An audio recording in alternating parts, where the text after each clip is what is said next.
Talking about revolution, signaling Starbucks. The fact is, all you talk and the meaning of that sharper than next. Get less slave, get Obama from Israel, but really was over the next decade. They trigger happy in their praise. Think about that when you're putting up the snappers on your face. Think living 20 stones attached, and we'll never really know how many people are dead.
What's this demonstration about today, and why do you think it's important to come to Wakefield? Well, today we've organised a demonstration in solidarity with the people of Palestine. As you know, the Israelis are bombing Gaza, bombing innocent women and children. The Palestinian people whose land has been taken since 1947, the Israelis have been building illegal settlements, clearing out these people, asking them to go somewhere else. The whole Israeli country, the Zionist movement, has been persecuting the Palestinian people for many, many years. So today we've organised a protest in support and solidarity with the Palestinian people. As you know, the war broke out recently.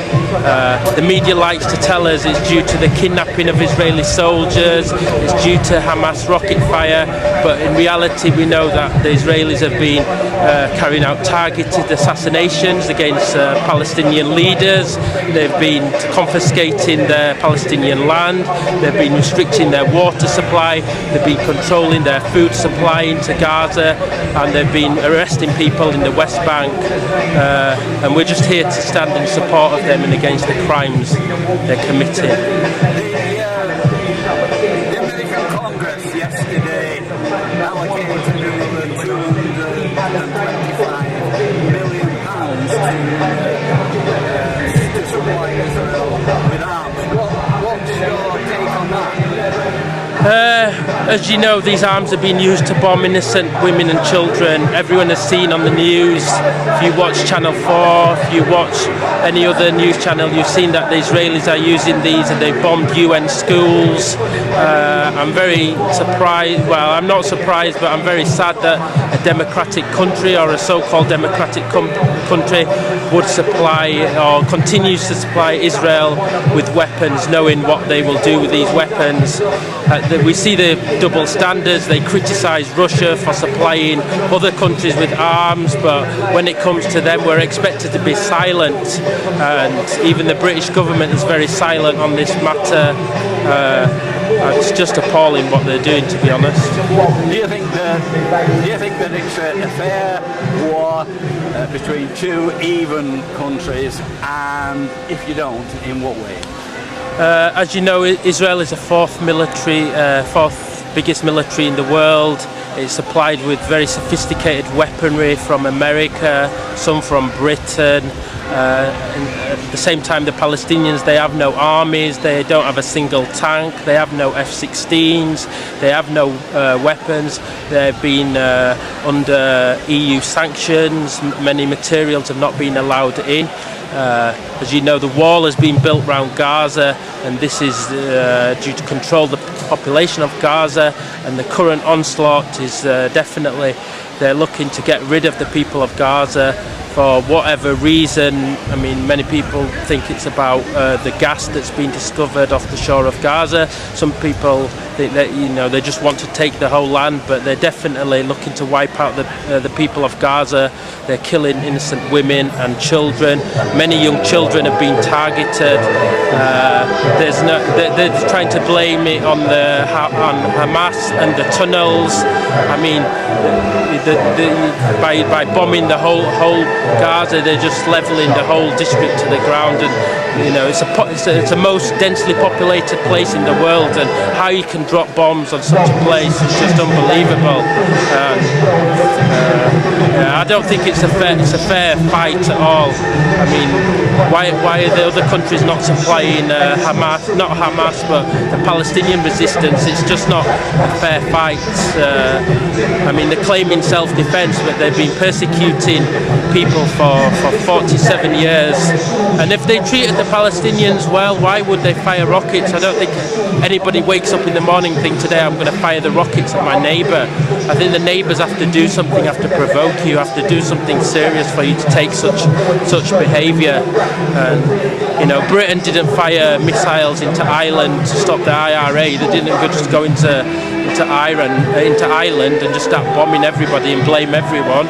You know, there should be a proper process, and as you know, definitely they're committing war crimes. The UN have said it but failed to act on anything, and I'd like to see the international community, the British government, stop their hypocritical behaviour and their standards and be consistent. I mean, at the end of the day, the United Nations is there to make peace in the world, and it's failing the people of Palestine. It's very sad, and the majority of British people watching BBC don't know BBC coverage has been very poor of this situation. So thanks everyone who's turned out today to support the demonstration. Generously to that appeal. I came about this idea with some of my friends a couple of weeks ago, because we were watching the news and we thought the news are not doing anything. So we thought we can be the voice, because we've seen protests happen up and down the country, and quite a lot of people from our community have been going to the protests. So we thought why not have one in our hometown, and everyone can come along to it. Because we know the people of Wakefield are great. We know the people of Wakefield are great, yeah.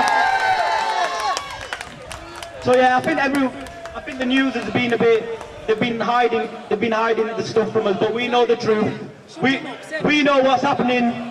We know what's happening in Palestine. So yeah, just to shut them all up there, let's get it going. Free Palestine! Free Palestinians! From the river to the sea, Palestine won't be free. From the river to the sea, Palestine won't be free. Free Palestine! Free Palestine! Free Palestine! Free Palestine! Okay then.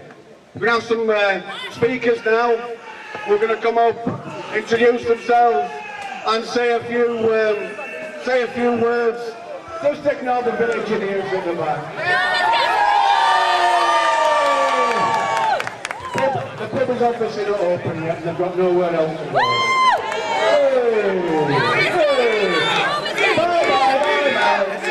Bye. Okay. Thank you very much. It's a privilege for me to be here today and to see this magnificent demonstration. It's an impromptu speech I'm going to be making, so you'll forgive me if it's rather short. But first of all, I have to say that anybody can justify the atrocities that are taking place in Gaza has to have something fundamentally wrong with them. Yeah. Come on. I have witnessed, as you have, the massacre of innocent people. It's war crimes, no matter how you try to dress it up. The massacre of men, women, children and babies has to be a war crime and has to be an atrocity. little babies murdered, maimed, babies who don't even know they are Palestinians yet, being murdered in such a way. And it's astonishing that Barack Obama breaks his silence, suddenly breaks his silence, not to condemn what's taking place in Gaza, but to demand the release of the Israeli prisoner allegedly taken by Hamas, who deny that. Shame! I tell you, I've seen some horrific things in my time, but I haven't seen anything as horrific as the scenes that we are seeing in Palestine at the moment. It's an absolute disgrace. In fact, there's only one word for it in my view. It's a blitzkrieg. And we should tell the world it's a blitzkrieg. And we know who was guilty for the last blitzkrieg that took place. The Israeli Prime Minister Netanyahu is a fascist. He doesn't care what destruction he brings about in his defence of the indefensible. But I look at the situation in Gaza today, and I can see nothing but ethnic cleansing. It is not about the tunnels. That is a fallacy. It is not about a missing Israeli soldier. It's about the wiping out of the people of Gaza. This is a fantastic demonstration to match the demonstrations that are taking place all over this country and all over the world. There was a fantastic demonstration in York only in recent days. A fantastic demonstration, of course, in London. This is another demonstration, and what we are saying to the Americans and the British is stop the carnage that's taking place in Gaza, and stop it at once. It's totally and utterly indefensible. Thank you very much.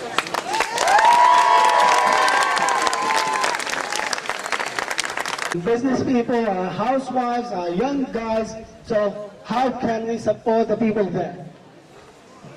All I can say is, like, especially for young guys, while there's a battle on the ground, while there's killing on the ground, there's also a battle on social media. I can estimate every one of us spends at least 6 to 7 hours a day on his or her Facebook account or Twitter account. Use it to support the people there. You can't imagine how much money they spend to spread their propaganda, and the only way to fight it back is you. Use it to fight that propaganda back.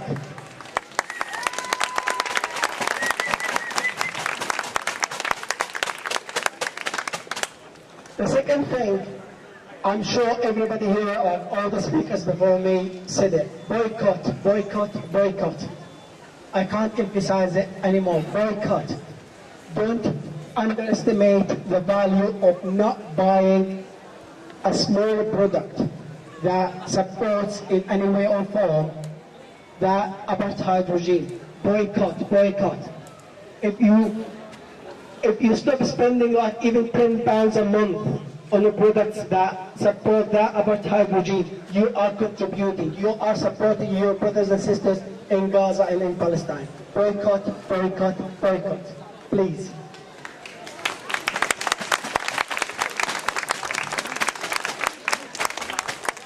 The third point, and I will, as I said, as I told the guy who introduced me, I will not be long. The third point.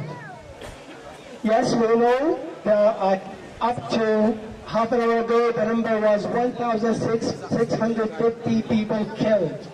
We are talking about 9,000 injuries. However, this is not the first time It happened in 2008, it happened in 2011, it happened in 2014. We don't want these emotions to go just out, like we come out and we protest, we chant, and then we go home, it's peaceful, we don't care. Please keep the pressure up.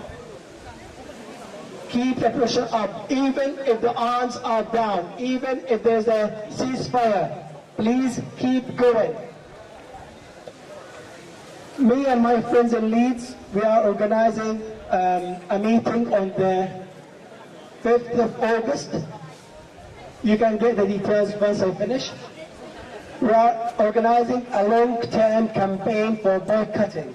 We don't want to go back to the same sequence of events. There's a war now, it stops after 30, 40 days, and when we go again, then we will wait the next war to get out in the streets. No, we need to keep, that's what they do, that's how they are winning. They lobby, they control the media, they control the politicians. So can we learn from our enemy? Can we keep the pressure on this Zionist state? Another event that we have is on the 10th of August, and I really emphasize, please join us there. On the 10th of August, we will have a human chain. Every one of us will carry the name of a martyr. We will put the details. Every one of us will carry a board like that with the name of the martyr, as much details as we can about that specific martyr, and we will march across Leeds town, and we will have a human chain in the brigade. Please, if you can, come to Leeds and join us on the 10th of August, Sunday, so everybody is at home. So please join us and show your support. Thank you again for turning out to support the Palestinian people and Gazans. It's really appreciated. I'm sure once we put the photos on our social media accounts, the people of Gaza will really appreciate it. That is very supportive. Thank you again.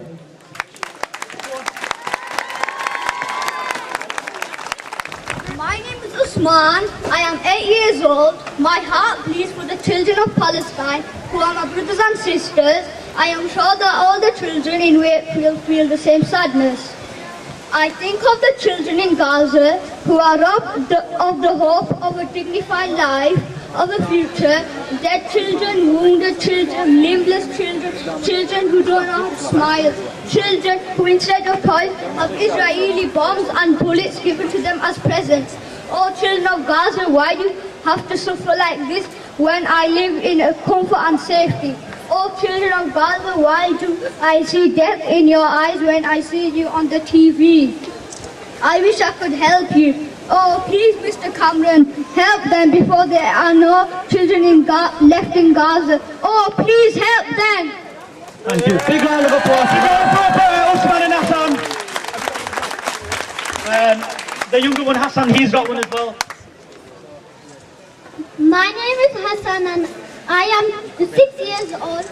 The children in Palestine are my brothers and sisters. I feel so sorry for them. From the mountains to the seas, Palestine will be free no matter how hard the Israelis try to win the Palestine. We stick together and fight with stone and never let our Palestine go. From the mountains to the sea, Palestine will be free. It will be free from war, pain and checkpoints. The prison wall the Israel built will fall and become dirt.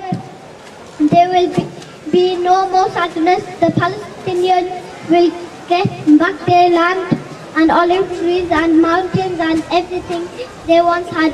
From the mountains to the sea, Palestine will be. Everybody say, Palestine will be free! Palestine will be free! Palestine will be free! Louder!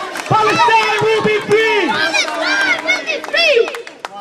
Thank you. Everyone, let's have a round of applause for him, yeah?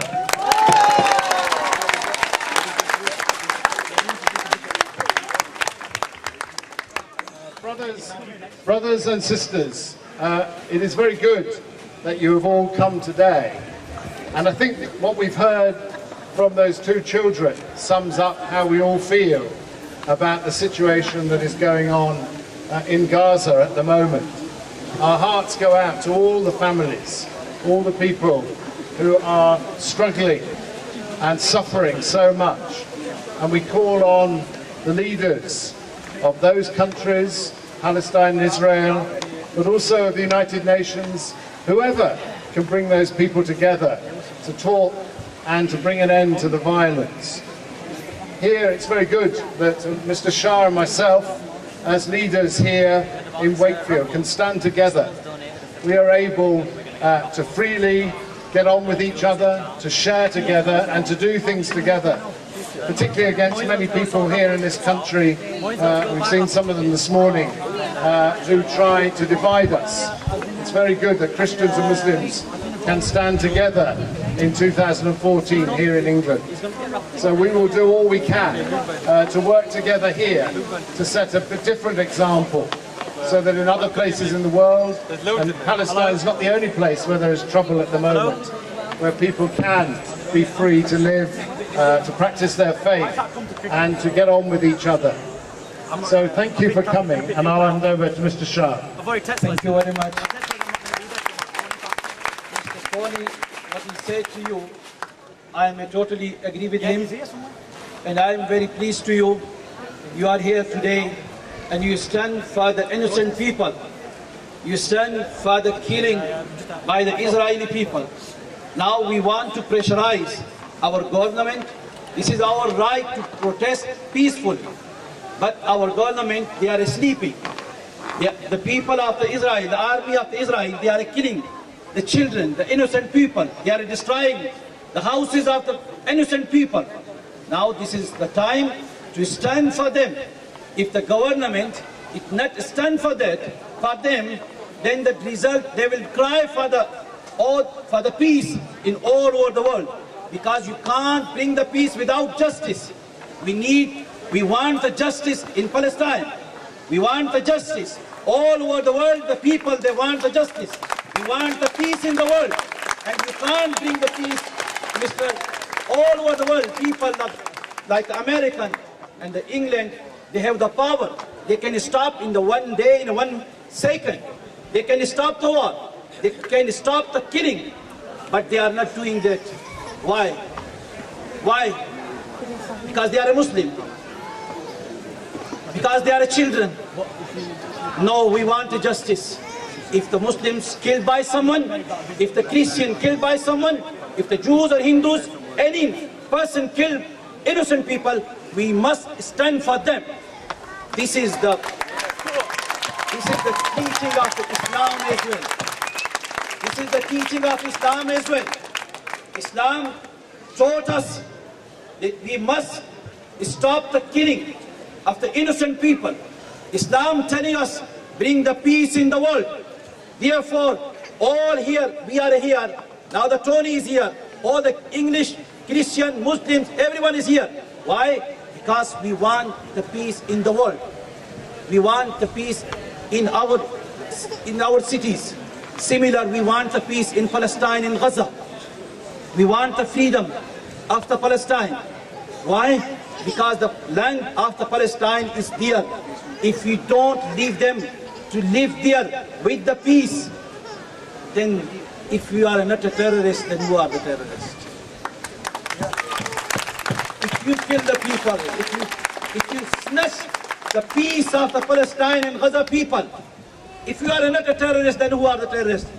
Therefore, we want to protest and pressurize our government. Everybody have the right to write a letter to our Prime Minister and stand him, say to him, write to him, please can you watch day and night how many innocent people are killing?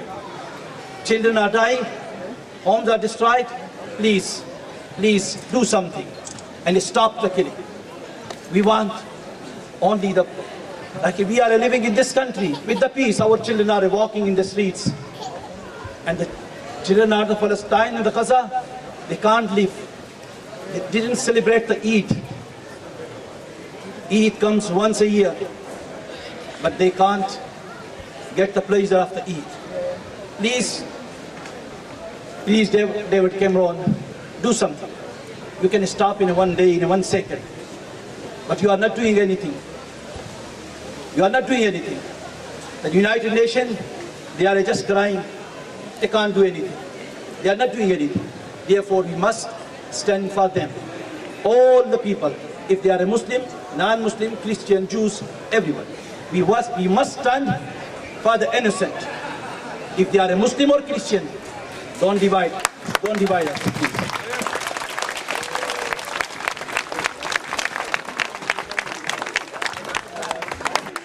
Just got a quick announcement before the next speakers. There's been a cameraman, if you've seen him around today, doing interviews, and they're from a Facebook page called Striking Back. So if you go on to Striking Back in the next couple of days, there will be footage of the demonstration and the speakers today. Right, Mary, I understand that you have visited Israel, you visited Bethlehem, you visited Hebron. What are your experiences? I went out there as part of an initiative. It's called the Joint Advocacy Initiative. It's based in Bethlehem, and it brings together Christians, Muslims, atheists, and it also works with Jews who are part of the Israeli campaign against house demolitions. It's an initiative when the olive harvest comes in October, that they need people to help them pick the harvest because of the problem of Israeli settlements being built on the same land where the olive groves are. A lot of families are finding they can't go and pick their olives without having stones thrown at them or being harassed by the military because it's an occupying force there, and some of the olive groves are quite close to the separation wall. So the idea was if they had an international force picking olives at the same time as the families, it would stop them being harassed.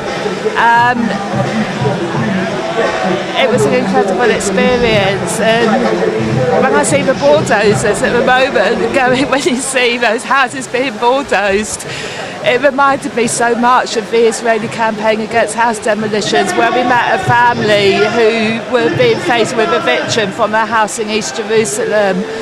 There was a lady, she was a Jewish lady who has moved to Israel from New York. She comes from a family of very Orthodox Jews who actually fled from Palestine at the time of the setting up of the State of Israel because they believed that it should be God that made things happen, and they felt that this was man interfering and making things happen. So they see it as a political and nationalist thing, not a religious thing, and so they didn't want anything to do with it. Now she's their daughter and she's moved back to Israel to campaign about social justice because of the justice issues of house demolitions, people not having access to decent water supplies, people not having decent refuse collections. You know, you walk around and you see the poverty and the problems with the sources. What I liked about the people I was working with was they just were ordinary folk. They all had faith in God, and I have faith in God, but it wasn't about religious institutions and groups of men using religion to justify what they want to do politically and economically and militarily. There was no nationalism, there was no sectarianism. They were people who had grown up together and were friends, and they had been part of the first Intifada, which happened at the time of the Seattle protests and the anti-capitalist movement around the world, and they've been very influenced by those ideas of just wanting people to live together in peace and harmony. There was a young man, a Christian man, and he told me in tears that he wanted to go and visit the church where the site of the crucifixion happened, the Holy Sepulchre, but he's not being allowed into Israel. He lives about half a mile away, but on the other side of the separation wall, and every time he applies for a permit to visit Jerusalem, to visit the church, he's just not allowed to go. You just think, what's this about? And then you see, I had hope. When I came back from that visit, I had some hope that there were forces there that just wanted reconciliation and peace, and that I saw people from the different faiths working together. When something like this happens, you begin to despair because you think it's going to cause so much hatred and enmity and just make everything worse. I just look and say, where's the peace in that region going to come from? A lot of the responsibility does lie with the West, because I hate the fact that it's Britain and America who are supplying Israel with the weaponry which they're using to absolutely massacre people. The way they're bulldozing people's houses is just absolutely wrong. It's just totally unjust and uncalled for. You know, you see people in tears whose whole life savings have been destroyed, and it's just an absolute tragedy what's happening there, and my concern is for peace. It's for Palestine to be free as well. I think the United Nations have made it very clear that it should be free. But where's the peace going to come from? And unfortunately it's not a popular message at the moment, because everyone's so angry and upset that at some point there's going to have to be some grace and forgiveness and people giving something up. And there is an injustice, it's not two equal sides. You know, it's unjust on the Palestinian side. They are the ones being oppressed and exploited, but I think they'll be the heroes of the hour if they enter peace talks. But Israel has got to stop its expansionist ambitions too. Yeah. Where's it going to come from? Let's have a big peace movement across the world and have that spirit of unity across the world. That's what we need. Yeah.